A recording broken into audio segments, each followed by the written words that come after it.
Jadi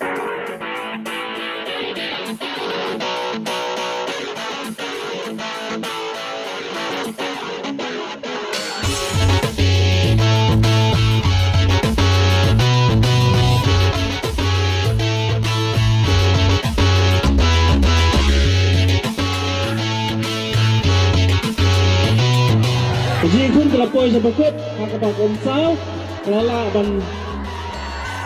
job yang final nagdapat sa goal sa ilmawan.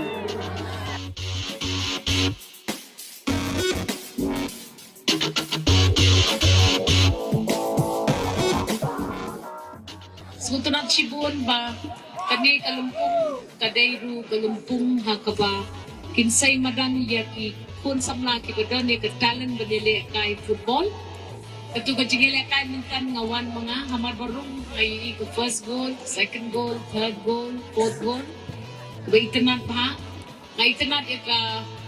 jing la jong fi kinong ile kay ba pudeng ganita jing kriat ru piyele kay kan salya bat na do kumensim nga ay kublay kini ki artli ki teams ka Umsaw bat ka Marwan. But ha kajingila kay di bendon ka way ka team ko job ka di bendon ka way ka team ka ba klem job ray ka ba itanat ka lomba baro ang ligi team kila ile kay ya kajingila kay kung kon ko itanat but ikermen ba ka state ka jongi ka badan yung tinong ile kay ka blakaw na ka ile kay saudong gabi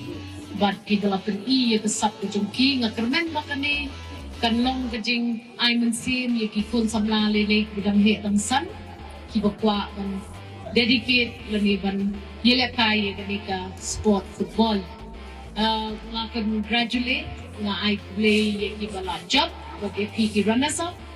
but nga kitbok kituyang baka ni tournament kan mangya chakman ang hislan one itanadro yaki nong petkay iba kapdeng uslap ba kapdeng kajing kriat lemdan penuh-penuh kajing salyani artatin ban ay tenat ba kinikiha parit ibon ha kani kumadan ti nga saray kanday kay ka ba itenat namar ba kiha parit kay tumuti samlarang ba kile kay nga kermen ba pinu kinesay la ka job sa nakabenta kismen buwan kublay siya jarmo ublay pagkuy ti baro.